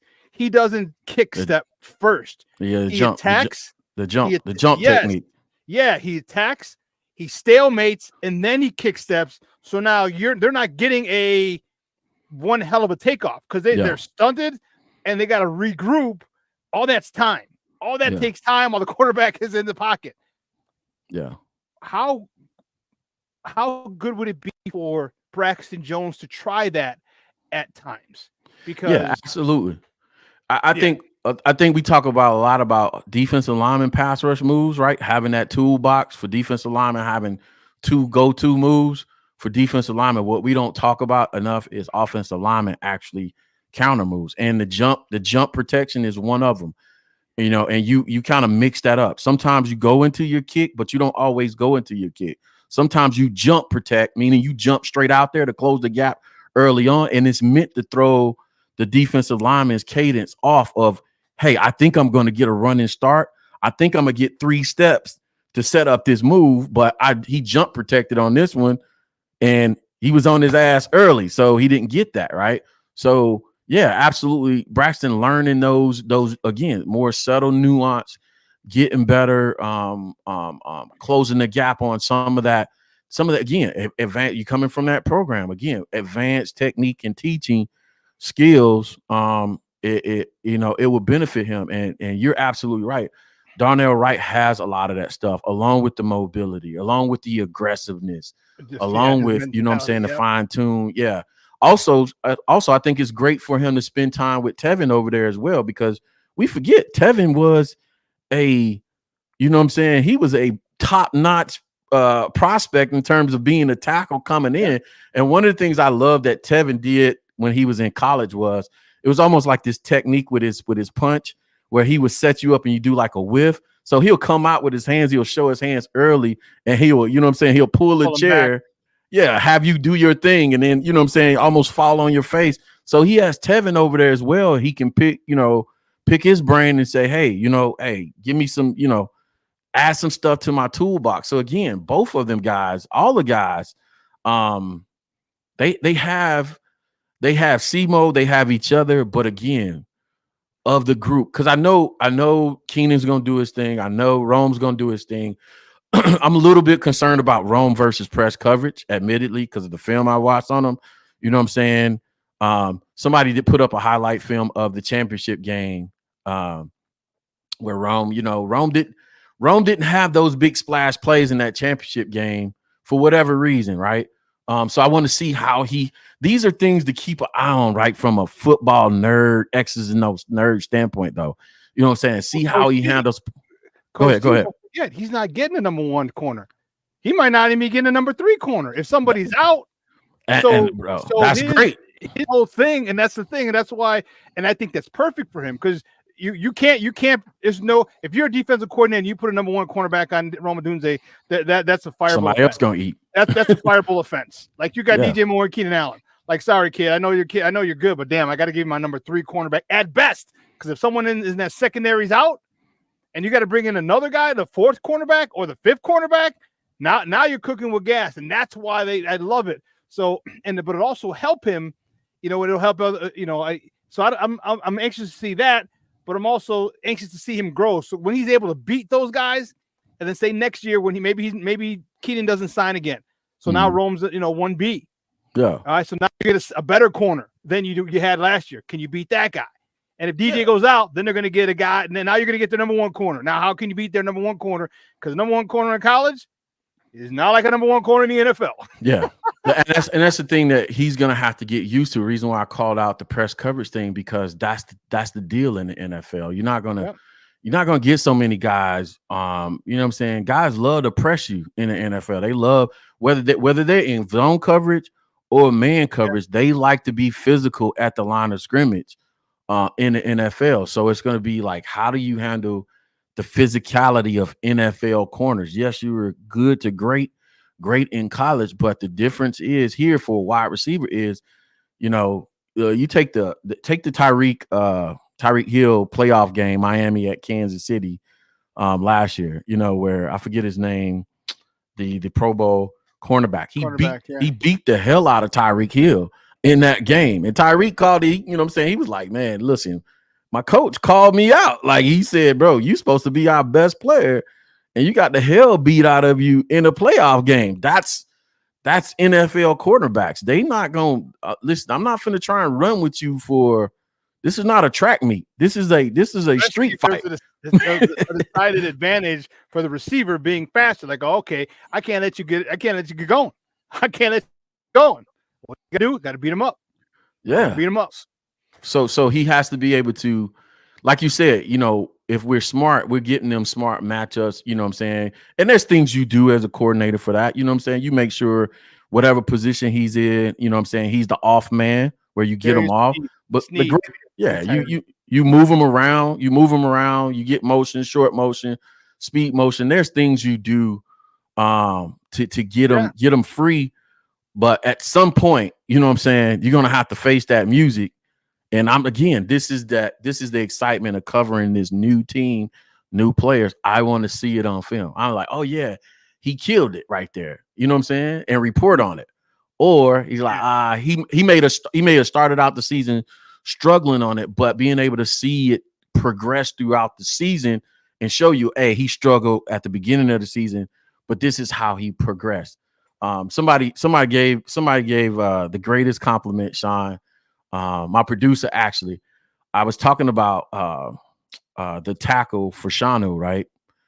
And I was like, I was watching film for like maybe 2 series. I was probably about 4 or 5 plays, maybe a little bit more. And I didn't slow it down to anything, but I was like, hey, his hands and his feet are in agreement. He was like, what are you talking about? I was like, slow it down. And you'll see that he's punching. He's doing this pass rush. He's punching with his feet off the ground. Yeah. And he's like, holy shit. Like, how did you see that? I'm like, bro, you watch enough film. You know what I'm saying? You don't have to slow it down. You can see it's a rhythm thing. You know what I'm saying? You can tell I don't have to watch a person dance for an hour to tell you they can't dance. You know what I'm saying? What did Common say? Don't take a whole day to recognize sunshine. Exactly. I'm like, no, his feet, he's punching with his feet off, his hands up. His feet aren't anchored. His feet are off the ground. It looks out of rhythm. He's like, yeah, I didn't notice that. I said, yeah, slow it, pause it. Isn't that funny how we'll see things and it's weird, but when you play the game and covered it and broke it, and when you break down film for so long, you see all these little things that the naked eye doesn't see, the average Joe doesn't see, but makes a huge difference. And that's what I'm excited to get back to, Shawn. Like how we using personnel, how Shane using personnel. What's the chess match when we go 12 and 13 personnel? Particularly, how are teams within our division playing us? Right, the new defensive coordinator at Green Bay. I spoke to the cornerback that came from Boston College. You know what I'm saying? He didn't know I was a Chicago Bears fan because I was in like all black Nike Jordan stuff. And I was like, I slid up on, they were getting ready to go to the parade at the Senior Bowl. And I was like, hey, what's that coordinator? You played at Boston College. What do you like to run? So he starts running his mouth. Like, he was like, yeah, he likes to go single high safety, a lot of sim, man coverage, cover 3, blah, blah, blah. And I'm like, oh, good to know. You know what I'm saying? So how do we respond to that? Like, how is Shane going to attack that? You know what I'm saying? Are you going to play light boxes or base personnel? versus our 12-13 personnel sets, like you get nickel, you're gonna get cooked. You know what I'm saying? What's the chess match? How's that gonna play out? You know what I'm saying? Does Green Bay, does Detroit, do they have the personnel to match up with? You know what I'm saying? We essentially are set up to be how New England was back in the day with Tom Brady.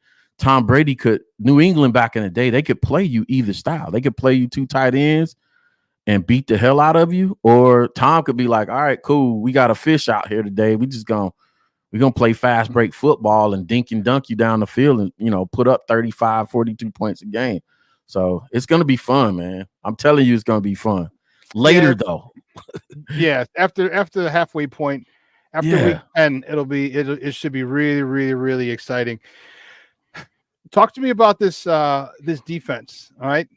Tyreek Stevenson, you know, when I interviewed him last year toward the end of the year, I asked him, you know, where his confidence was. He's like, it's super high. You know, my guy stood with me, you know, when I was getting all those penalties and he didn't change it. He just got better. Yeah. He got better. So he started making more plays. He started making big hits. He started making some interceptions. And all of a sudden those roughing and those holding calls kind of slowed down a lot. Right. Because you got to get a reputation. Yeah. But also you also have to be productive. Right. And so he's coming in on 10. Yeah. Jaden Johnson's coming in on 10. Yeah. All right. Jaquan Brisker's coming in on 10. Yeah. All right. Montez Sweat knows he's the man. Yeah. Billings is coming in on 10. He got a new contract before the season was over. Yeah. Gervon Dexter was ascending toward the end of last year. Talk to me about how excited you are about this defense. Yeah, the defense excites me probably the most about the football team. All the attention is going to be given to the offense, and probably rightfully so in Chicago, because, you know what I'm saying, we haven't had anything like that in Chicago. But this, I hate to tell Chicago fans there, but this gonna be this especially the first half, like we've been talking about. The first half of this season is gonna be whether this defense gets off to a fast start, picks up where they left off at the end of last season or not. Because here's the thing: if they wet the bed, they won't. It won't allow Shane to do what he needs to do in terms of a development program with Caleb. If we're playing from behind and all this other stuff because they don't come out firing on all cylinders, or they take time to ramp up and all this other stuff, then it's going to throw the whole program off. So to me, Coach, how do you expect them to not do better? You got everything's the same. You got the same play caller, the same guy. I mean, Washington is the DC. That's entitled alone. And Coach Lucy said, I'm calling the defense, man. That's just my shit. No, listen, you know this. I feel you. I feel the rhetorical and the sarcasm part of that. But you know how it be, Shawn. You know how it is. Like sometimes, you know, the human part of it, right? Sometimes you can have all this stuff on paper, and guys, you know, there's the coaching aspect of it where they need to be flus. Washington, the whole defensive staff, they need to come in with their hair on fire, because the expectation for the defense has to be sky high. They need to be on their ass on every detail in training camp and practice leading. There's no room for mistakes, because the whole program, again, the whole plan, the whole strategy of the future of this franchise is built on you guys being great, not good, great, early on and fast. Week 1, I'm talking about, we should be talking about they pitched the shutout. They pitched the shutout. Like it has to be like that. Or you know what I mean? Yeah, I feel you. It has to be that. You know what I'm saying? Going back to Tyreek Stevenson, man, I'm so excited about that kid, because, you know, in the 6'2" frame, 200 pounds plus, I felt like at one point during the season last year, I was thinking maybe they need to switch him and Gordon when he was struggling. Cause I'm like, man, you know, y'all sending Gordon down in the box, and, you know, I don't know if Kyler's body, his frame can take that beating like that. However they do it, man, get it done. Get it done. You know what I'm saying? Get it done. You know, Brisker. I mean, and then there's a few concerns: Brisker's health, Kyler's Gordon's health. But from on paper, man, we should be able to get it done. And even with what people perceive as a hole at the edge spot, man, to me, the most exciting, this is going to sound crazy. The most exciting player I want to see from the draft is Austin Booker. Booker? Yeah, me too. I want to see Booker. I want to see him get off. How do you see him playing, or how do you see him being played by the Bears? I'll tell you how I see him this year. Go ahead. Okay. I think he's going to be a one-trick pony this year. He can do a lot. He's going to be my Mark Anderson. He's going to be my Mark Anderson from 06. Like, all right, DeMarcus Walker, you get in there, you set the edge and run down, make sure but on third and long, all right, switch. A Booker, do not pass go, do not touch the running back, go directly to the quarterback and sack his ass. That's all I need for you to do. Just with your hair on fire, go. We'll worry about the other downs with DeMarcus Walker. I think with that, because I watched him, and I know you watched film on him too. Man, that dip, when I dip, you dip, we dip, that dip that he does. He said, when I dip, you dip, we dip. hey, Shawn, this gonna get boring. Let's disagree just a little bit. All right. Okay.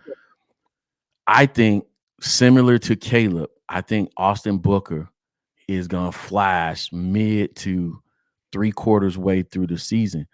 Because the most impressive part for me on this film, and I was shocked, I didn't do a whole lot of Austin Booker film before the draft, but I went and watched back after we drafted him. I'm like, hold on a second, bro. How I missed this kid?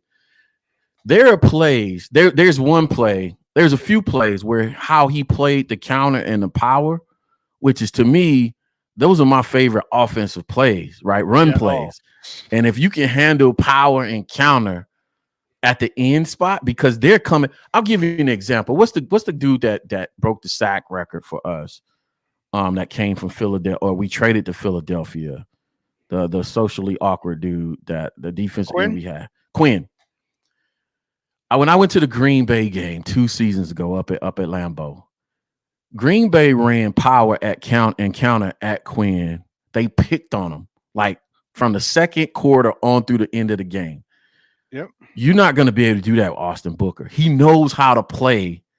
He knows how to play those run plays, and he plays hard. So when I look at these defensive linemen, I don't go straight to the pass rush downs. I go straight to how you playing the run game, how you holding up at the point of contact, how you doing your assignment in the run game first, because you have to earn the cliche is earn the right to rush the passer. So, in Chicago, it's how you're going to hold up down in and down out. Bro, this dude, somebody ran a counter play at him, pulling guard, pulling tight end. Did he wrong shoulder him, or what did he do? Bro, Austin Booker, he read it perfectly, because the concept for power or counter is block down, kick out, right? Mm-hmm. So what he does is he takes his inside shoulder and he just surfs the block down guy. He sees the guys pulling and he's patient. You know what I'm saying? Because you see the thing developing in front of you. So you see him blocking now. He just surfs the block down guy, and at the right moment, he explodes off of the block down guy and shoots behind the puller and makes the play in the backfield. And it's like, bro, that's next level stuff right there. That's play recognition, right? That's playing smarter, not harder. But you obviously watched the film. You studied the film. You had a plan before the game. And I'm like, if you can do that, man, forget pass rushing downs. If we can get somebody to do that consistently, like I said, we can put a couple pass rushing. You say he already got the dip. You know what I'm saying? He got the dip down. So I'm excited to see the kid, man. I'm telling you. I got to look at more Booker tape. I mean, I got to look at more tape, and I'll see if I can, see what you're talking about. Because if he does that, dude, man, you talk that is next level, because he's patient, and he's patient like the running back's patient. And running back, I'm telling you, because I'm running back, and I had to wait. Like, what's that guy going to do? What's my offensive line going to do? What's the guy going to do? What's my offensive lineman going to do? Yeah, because if you know what they're doing, you don't have to do as much. You don't have to physically see a guy that would panic and kind of piss down his leg in a play like that would be like, oh well, I gotta blow the puller up. I gotta, you know what I'm saying? I gotta blow both of the pullers up and then make the play. He's like, no, I'm going to ride the play. I'm going to ride the wave. And then I'm going to take my open. And he plays hard that's the other part. Effort on every play. He plays hard. So how does he hold up physically and all that stuff remains to be seen. We don't know that about him, like his physical makeup. But I think, again, one of those players I'm excited to watch. If I had to be picky, though, of the draft, I had to be picky. I'm not saying it's a bad pick, but if I had to be picky on Ryan Poles, the tackle offensive lineman move is the one I would pick on, because Kieran, if you get a center there as a development plan, because I don't want to play a rookie center, right? I don't want to play a rookie center. Right. So if you get a center there, then it makes sense. Okay, this is the guy to come. We already got swing guards, swing tackles, sort of, kind of. Like, I don't think there was any concern that our tackles would be okay. Maybe I'm wrong. But if I had to nitpick, and understand I'm nitpicking, that's the one pick. I actually understood. I understand the punter pick. You know what I'm saying? The punter from down under pick better than I did. You know what I'm saying? The tackle, the offensive lineman pick. Yeah, and guys, we're joined by Coach T from Bears 360, talking Bears football with us here on Shawn and Maya in the morning on Sports Zone Chicago. Yeah, I believe me, I understood the punter pick, and Cedric Van Pran was still there, if I'm not mistaken. Like, I wanted one of those big three, actually four. There were four good centers coming out, and I really would have liked one of those. A Kieran guy, okay, I hear you. I think I'm in agreement with you there, but that center position, but then again, Bates, he might be the dude. Like, okay, we'll see. Hey, like we had no idea what Billings was going to do for us last year, and hell, he got a contract extension before the season was over. Okay, so that's one of the things we can hope for is that. I mean, you still got Doug Kramer. I don't, he still got probably his last legs, I would imagine, his last chance. So much competition breeds success. So we'll see. But I would have liked that dude, like a name that I know. Like, obviously, I mean, Van Pran would have been a good development project. I think he needed work in his pass game.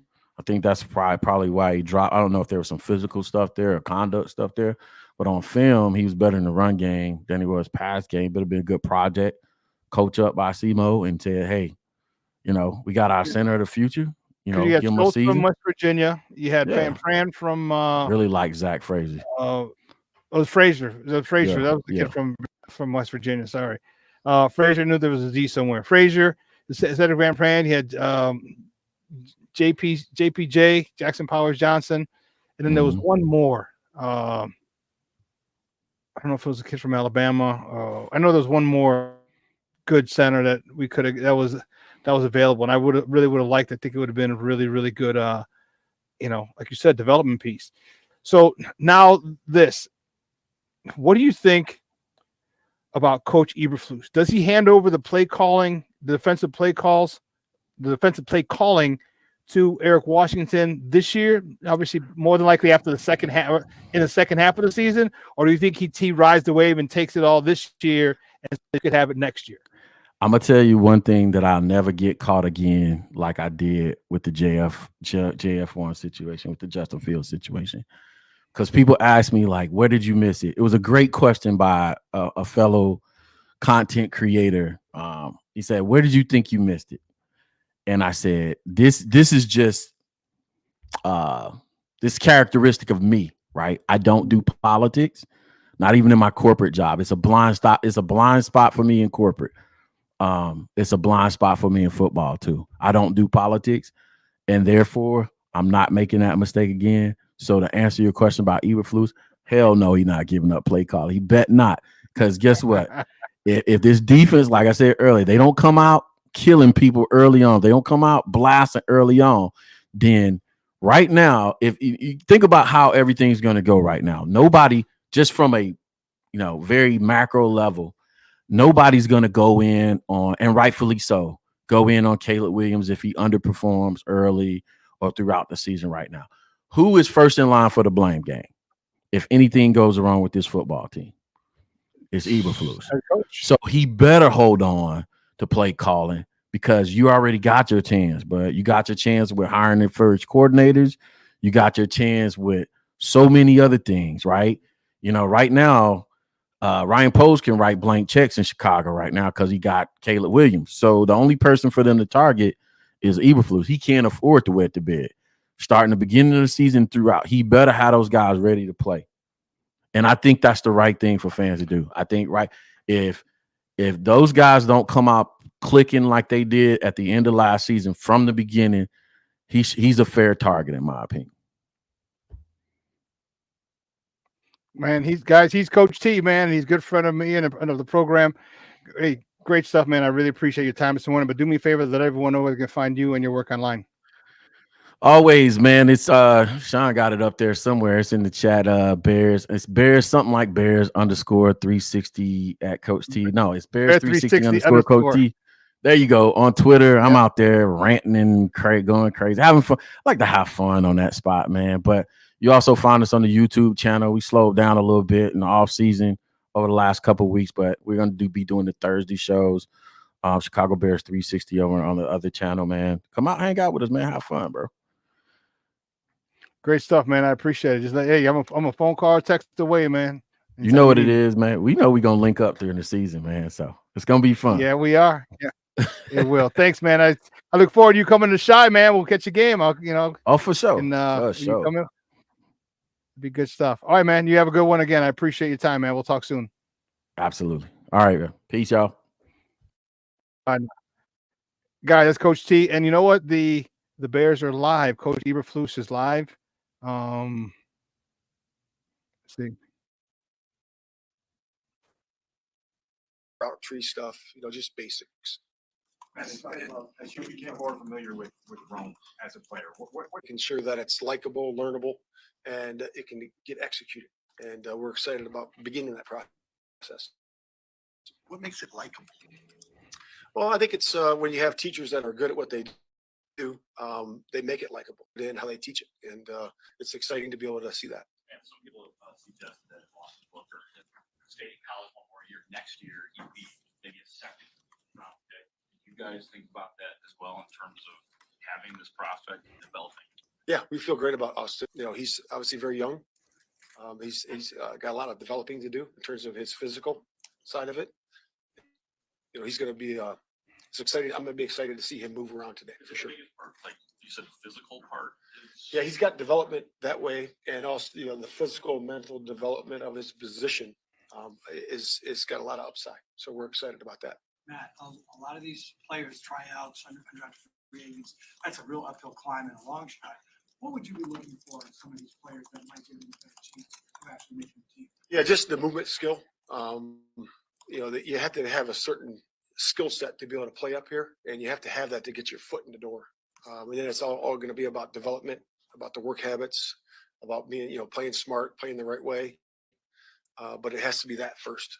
Now, what's it been like for you to see Caleb and Rome and Keenan and all those guys out in the community game, at the Sky game, and really wanting to represent this organization out in the community? Yeah, it's been awesome. The first part of building a team is relationships, and building that bond with each other. And I'm certainly excited about those guys doing that outside the building and having that rapport with each other and being comfortable around each other outside of the football building. But yeah, that was cool to see. Matt, you have about a month here with Caleb.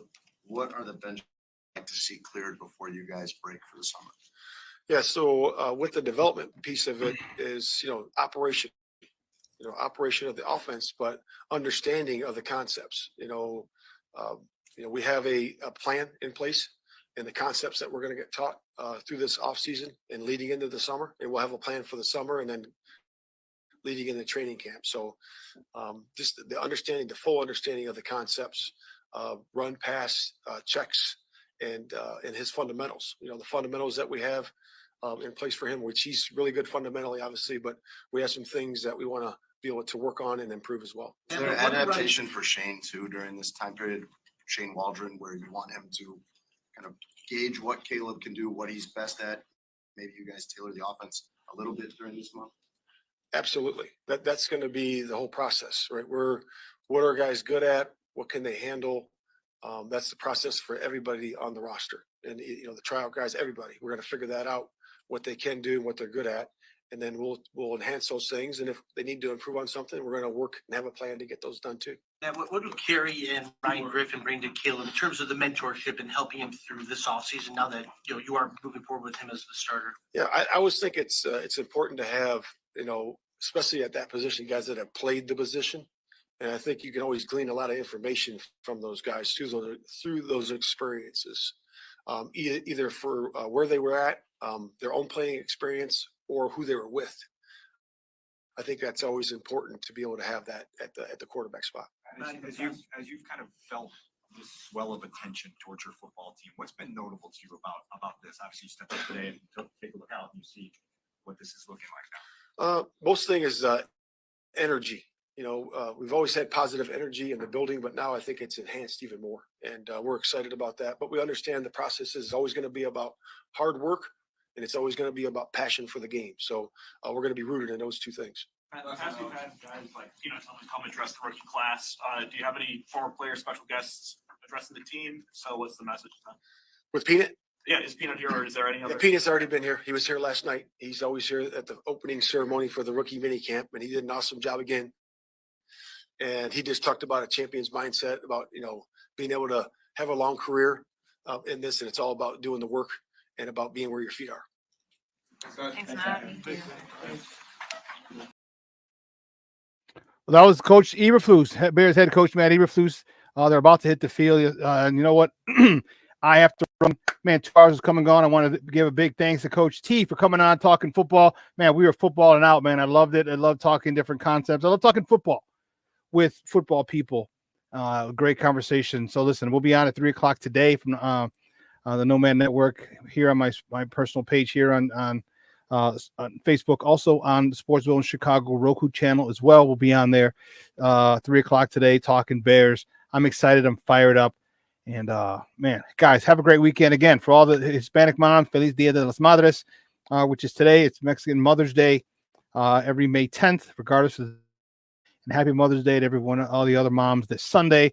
Make sure you do something nice for your mom. If your mom is still alive and present, be thankful. You are very blessed.